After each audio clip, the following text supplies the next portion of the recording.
આજે ધોરણ 12 સાયન્સ પહેલું ચેપ્ટર ઘન અવસ્થા એના લેક્ચર નંબર 4માં આપણે 14 પ્રકારની બ્રેવિસ લેટિસ રચનાની વાત કરીશું. લાસ્ટ ટાઈમ આપણે આદિમ એકમ કોષ કોને કહેવાય, કેન્દ્રિત એકમ કોષ કોને કહેવાય એની સાપેક્ષે વાત કરી હતી. આ બોક્સથી આપણે સમજ્યા હતા કે જો માત્ર ખૂણા ઉપર જ પરમાણુ હોય તો આદિમ એકમ કોષ કહેવાય. ખૂણા સિવાય ક્યાંય અંદર પરમાણુ હોય તો એને કેન્દ્રિત એકમ કોષ કહેવાય છે.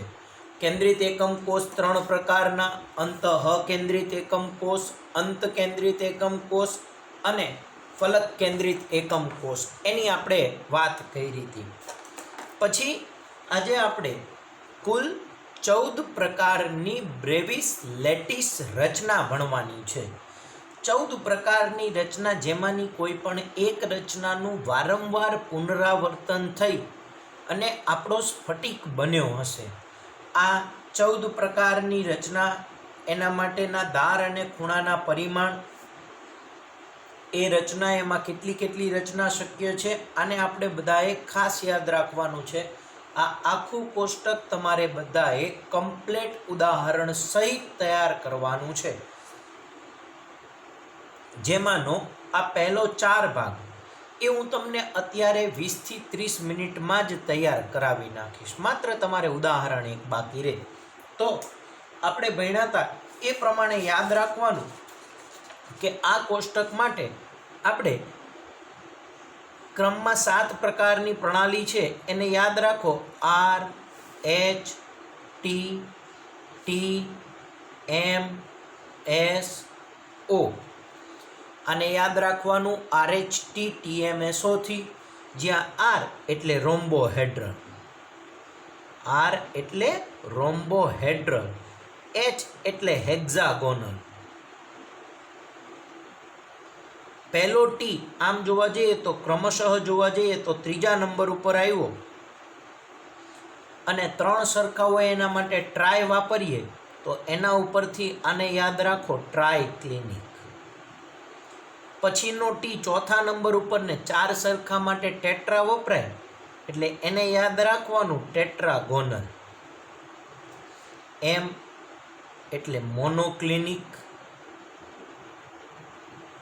એસ એટલે સોલિડ, અને સોલિડ એટલે સાદો ઘન રચના, એને સમઘનીય રચના કહેવાય. અને ઓ એટલે ઓર્થોરોમ્બિક.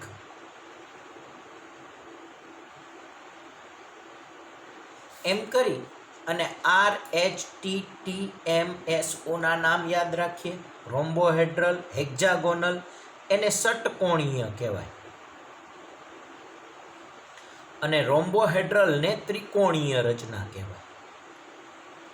એટલે આર, એચ, ટી, ટી, એમ, એસ, ઓ રોમ્બોહેડ્રલ અથવા ત્રિકોણીય, હેક્ઝાગોનલ અથવા ષટકોણીય, ટ્રાયક્લિનિક, બીજો ટી એટલે ટેટ્રાગોનલ, એમ એટલે મોનોક્લિનિક, એસ એટલે સાદો ઘન, અને ઓ એટલે ઓર્થોરોમ્બિક. ટેટ્રાગોનલને ચતુષ્કોણીય પણ કહેવાય. તો આને કઈ રીતે યાદ રાખવાનું? આર, એચ, ટી, ટી, એમ, એસ, ઓ. આ 7 નામથી એને યાદ રાખીએ. આ નામ એના ધાર અને ખૂણાના પરિમાણ યાદ રાખવા માટેની બહુ સરળ ટ્રીક છે. પછી એના શક્ય વિચલન માટે યાદ રાખીએ: 1, 1, 1, 2, 2, 3, 4. શું યાદ રાખવાનું? 1, 1, 1, 2, 2, 3, 4. 1, 1, 1, 2, 2, 3, 4. 1, 1, 1 એટલે આ એક હોય ને આદિમ જ હોય. તો આમાં એક જ રચના શક્ય છે, આદિમ, જેમાં માત્ર ખૂણા ઉપર જ પરમાણુ હોય. આમાં 2 છે તો એક આદિમ હશે અને એક કેન્દ્રિત. આમાંય 2 છે એટલે એક આદિમ અને એક કેન્દ્રિત. આમાં 3 છે તો એક આદિમ અને 2 કેન્દ્રિત, અને 4 છે તો 4 એ 4 એટલે આદિમ, અંતઃકેન્દ્રિત, અંતકેન્દ્રિત અને ફલક કેન્દ્રિત. તો કઈ રીતે યાદ રાખવાનું? 1 1 1, 2 2, 3 4, 1 1 1 છે એ આદિમ છે. હવે 2 છે એમાં એક આદિમ અને બીજી એક વધારાની યાદ રાખવાની અંતઃ કેન્દ્રિત. આમાંય 2 છે તો આદિમ, અહીંયા અંતઃ કેન્દ્રિત છે તો અહીંયા અંત કેન્દ્રિત યાદ રાખવાની. અને અહીંયા આ અંત સિવાયની 2 કેન્દ્રિત યાદ રાખવાની, એટલે અંતઃ કેન્દ્રિત અને ફલક કેન્દ્રિત. તો એમ કરી અને શક્ય વિચલનમાં 1 1 1, 2 2, 3 4 પ્રમાણે એ રચનાને યાદ રાખીએ તો 1 1 1 છે એ આદિમ છે, 2 છે એમાં આદિમ અને અંતઃ કેન્દ્રિત, બીજી 2 છે એમાં આદિમ અને અંત કેન્દ્રિત, 3 છે એમાં આદિમ અંતઃ અને ફલક કેન્દ્રિત, 4 છે એમાં આદિમ અંતઃ અંત અને ફલક કેન્દ્રિત રચના શક્ય છે. હવે આપણે વાત કરીએ ધારના પરિમાણ. તો તમે અહીંયા જોઈ શકો છો કે ધાર માટે જ્યારે રોમ્બોહેડ્રલ છે તો A = B = C.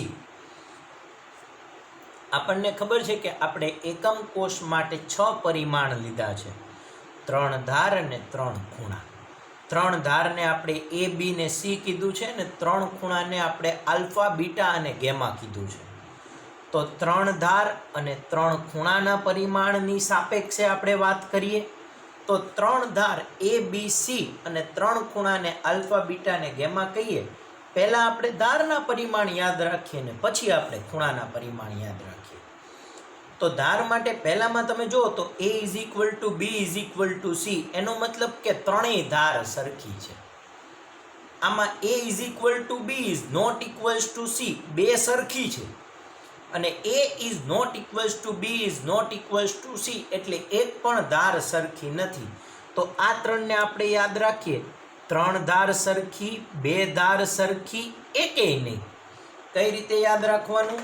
તો 3 ધાર સરખી, 2 ધાર સરખી, એકેય નહીં. ત્રણેય ધાર સરખી, 2 ધાર સરખી, એકેય નહીં. 2 ધાર સરખી, એકેય નહીં. 3 ધાર સરખી, એકેય નહીં. તો ફરીથી બોલીએ, 3 સરખી, 2 સરખી, એકેય નહીં. 2 સરખી, એકેય નહીં. 3 સરખી, એકેય નહીં. તો પહેલામાં ત્રણેય ધાર સરખી છે એટલે A = B = C. પછી 2 સરખી તો A = B ≠ C. પછી એકેય નહીં તો A ≠ B ≠ C. પાછી 2 સરખી તો A = B ≠ C.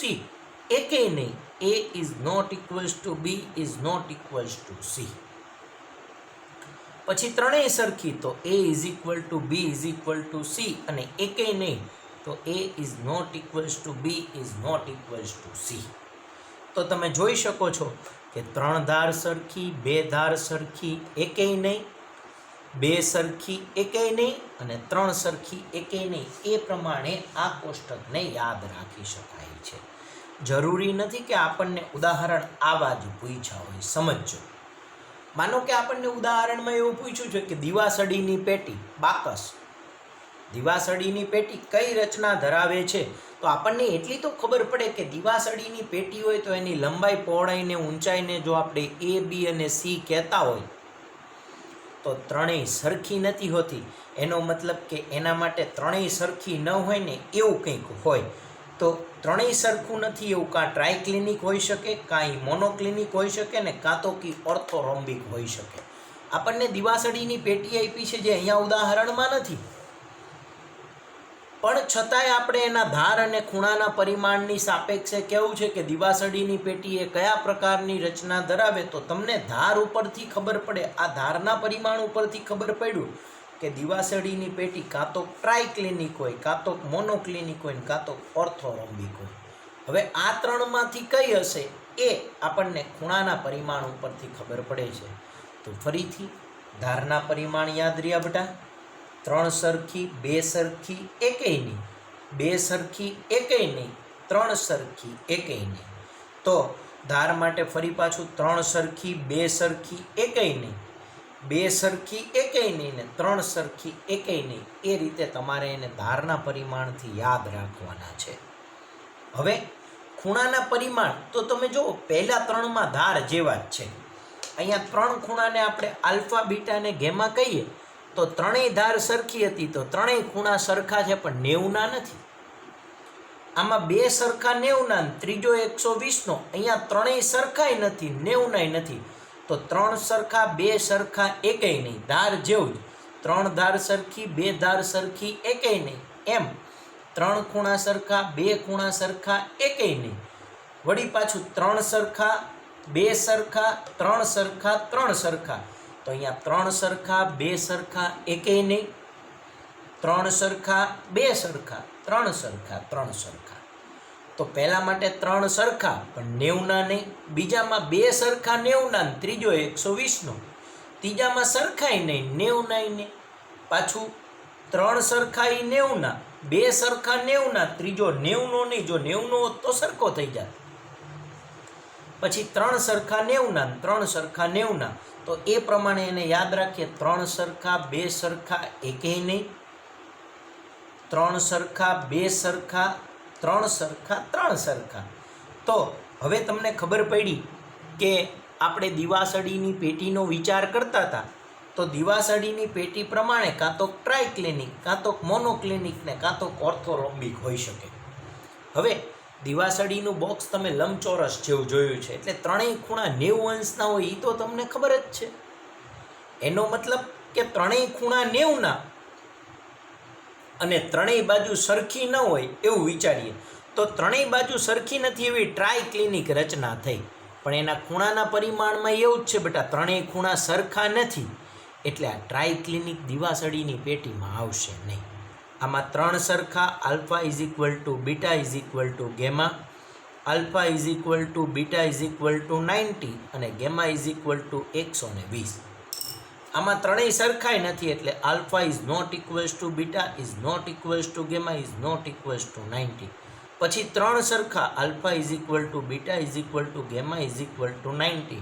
આમાં બે જ સરખા છે, alpha is equal to gamma is equal to 90 અને beta is not equals to 90. તો તમે જુઓ મોનોક્લિનિકમાં ત્રણેય સરખી નથી પણ ખૂણા બે જ સરખા છે, એટલે મોનોક્લિનિક રચના પણ આપણા પ્રમાણે આવતી નથી. વળી પાછું સાદા ઘનમાં alpha is equal to beta is equal to gamma is equal to 90 અને આમાંય alpha is equal to beta is equal to gamma is equal to 90. એનો મતલબ કે દિવાસળીની પેટી છે એ આપણી ઓર્થોરોમ્બિક રચના દર્શાવે છે. દિવાસળીની પેટી છે એ આપણી ઓર્થોરોમ્બિક રચના દર્શાવે છે, એટલે આ વસ્તુને આપણે ખાસ યાદ રાખીશું. હવે તમને વળી પાછું અહીંથી આ ચાર વસ્તુ તમને આવડી તો એનું રિવિઝન કરીએ તો આને ક્રમ યાદ રાખો 1 2 3 4 5 6 અને 7. કેનાથી યાદ રાખવાનું? તો RHT TMSO. R એટલે રોમ્બોહેડ્રલ અથવા ત્રિકોણીય, H એટલે હેક્ઝાગોનલ અથવા ષટકોણીય, પછી ત્રીજા નંબર ઉપરનો T એટલે ટ્રાયક્લિનિક અને ચોથા નંબર ઉપરનો T એટલે ટેટ્રાગોનલ અથવા ચતુષ્કોણીય, પાંચમા નંબર ઉપર M એટલે મોનોક્લિનિક, છઠ્ઠા ઉપર S એટલે સમઘનીય અથવા સાદો ઘન અને સાતમા ઉપર O એટલે ઓર્થોરોમ્બિક. પછી યાદ રાખ્યું 1 1 1 2 2 3 અને 4. 1 1 1 હોય આદિમ, આ આદિમ અને અંતઃ કેન્દ્રિત, આદિમ અને અંત કેન્દ્રિત, આદિમ અંતઃ અને ફલક કેન્દ્રિત, આદિમ અંતઃ અંત અને ફલક કેન્દ્રિત. ત્રણ ધાર સરખી બે ધાર સરખી એકેય નહીં, બે સરખી એકેય નહીં, ત્રણ સરખી એકેય નહીં. તો ત્રણ સરખી એટલે A is equal to B is equal to C. બે સરખી તો A is equal to B is not equals to C. એકેય નહીં તો A is not equals to B is not equals to C. બે સરખી તો A is equal to B is not equals to C. એકેય નહીં તો A is not equals to B is not equals to C. ત્રણ સરખી તો A is equal to B is equal to C અને એકેય નહીં તો A is not equals to B is not equals to C. પહેલા ત્રણની જેમ જ ખૂણા ત્રણ, ત્રણ સરખા બે સરખા એકેય નહીં, ત્રણ સરખા બે સરખા ત્રણ સરખા ત્રણ સરખા. હવે રોમ્બોહેડ્રલના ઉદાહરણમાં આપ્યું છે કેલ્સાઇટ અથવા સિનેબાર. આપણને આમ પૂછાય છે કે કેલ્સાઇટ અથવા સિનેબારમાં ધાર અને ખૂણાના પરિમાણ શું હશે? તો આપણે કેલ્સાઇટ અને સિનેબાર ઉપરથી રોમ્બોહેડ્રલમાં જાઓ ને એના ઉપરથી આમાં આવો. આ કોષ્ટક તમારે ફરજિયાત 2 વાર મિનિમમ લખવાનું છે. 2 વાર મિનિમમ લખવાનું છે. આ ક્રમમાં લખજો તો યાદ રાખવું થોડુંક સહેલું પડશે. આ ક્રમમાં લખશો તો યાદ રાખવું ઘણું બધું સહેલું પડશે. પછી હેક્ઝાગોનલમાં ગ્રેફાઇટ, ઝિંક ઓક્સાઇડ અને CDS. ટ્રાયક્લિનિકમાં K2Cr2O7, potassium dichromate, H3BO3, boric acid, copper sulphate × 5H2O. ટેટ્રાગોનલમાં સલ્ફેટ, ટીન, SnO2, TiO2 અને CdCO4. મોનોક્લિનિકમાં મોનોક્લિનિક સલ્ફર, Na2SO4 × 10H2O. સમઘનીયમાં NaCl, ઝિંક બ્લેન્ડ અને કોપર. અને ઓર્થોરોમ્બિકમાં રોમ્બિક સલ્ફર, KNO3 અને BaSO4. હવે આ 14 રચનાને તમને અહીંયા આપેલી છે. તમે જુઓ, તમારી ટેક્સ્ટબુકમાં જ આપેલી છે. આ સમઘનીય લેટિસ છે. સમઘનીય એટલે આપણો સાદો ઘન. એમાં 3 રચના છે. જો આ આદિમ, કારણ કે 8 ખૂણા ઉપર જ ઘટક છે. અહીંયા અંતઃકેન્દ્રિત 8 ખૂણા વચ્ચે વધારાનો એક અંદર મધ્યમાં છે. અને ફલક કેન્દ્રિત તો 8 ખૂણા વધા 6 ફલક. જો આ ઉપરની ફલક ઉપર, આ નીચેની ફલક, આ ડાબી બાજુ, આ જમણી બાજુ, આ આગળ અને આ પાછળ, એમ કરી અને 6 ફલક ઉપર પરમાણુ છે. ચતુષ્કોણીય લેટિસ એટલે કે આપણા ટેટ્રાગોનલ 2 પ્રકારે, આદિમ અને અંતઃકેન્દ્રિત.